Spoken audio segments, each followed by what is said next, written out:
Is just out. I guess that Ron DeSantis is not quite as popular in Florida as people thought.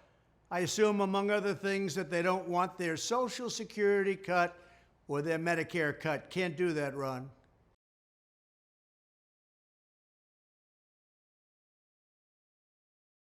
DeSantis is a young man who is not doing well against me in the polls, to put it mildly.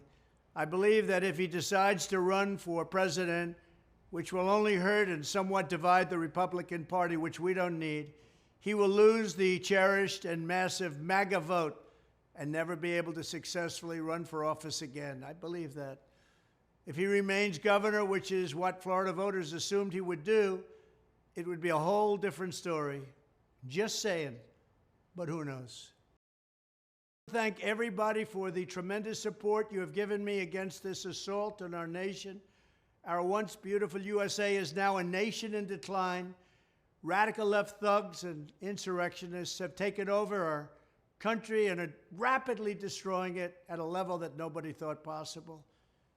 They're using the levers of law enforcement and have completely weaponized the FBI and DOJ to interfere with our elections, to rig our elections, to steal our elections.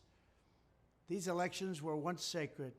We are now living in a third world country, but we will come back and we will make America great again. Thank you.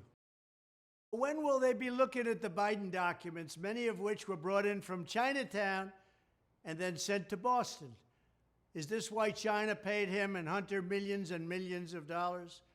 What about the classified documents laying on the floor of his unsecured garage, the one with the Corvette, or at Penn, or the, get this, 1,850 boxes in Delaware that they refuse to give up to the FBI or to NARA?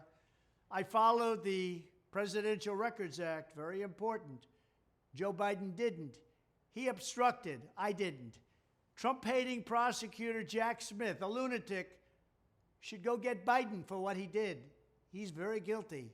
I'm not. You see rhinos Karl Rove, Bill Barr, or Paul Ryan on your television screen, just turn to a different station or turn it off. Turn off that set as fast as you can.